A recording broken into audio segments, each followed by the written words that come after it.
குட்டீஸ்க்கெல்லாம் பிடிச்ச மாதிரி ஒரு ஸ்ப்ரிங் ஆனியன் ரெசிபி பார்த்தலாமா? அது எக்கை வச்சுட்டு. எக்குனா யாருக்கு தாங்க பிடிக்காது சொல்லுங்கள். அதுக்கு என்னென்ன தேவைன்னு பார்த்தீங்கன்னா, 2 பல் பூண்டு நல்லா தட்டி இடித்து எடுத்து வச்சுக்கோங்க. ஸ்ப்ரிங் ஆனியனை நல்லா க்ளீன் பண்ணி எடுத்துக்கோங்க. குட்டி குட்டியாக சாப் பண்ணாலும் சரி, இல்லை என்ன மாதிரி சிசர் யூஸ் பண்ணி குட்டி குட்டியாக கட் பண்ணாலும் சரி, எப்படி பண்ணாலும் புளிஞ்சு ஒரு பக்கமாக ஓரமாக எடுத்து வச்சுருங்க.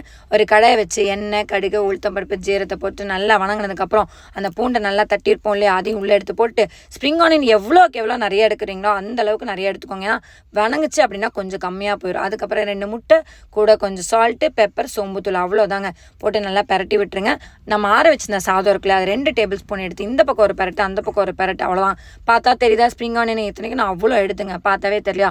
ஆனால் இதுக்கப்புறம் நல்லா பெரட்டி விட்டுட்டு சாப்பிட்டு பாருங்களேன், அவ்வளோ டேஸ்ட்டாக இருக்குங்க.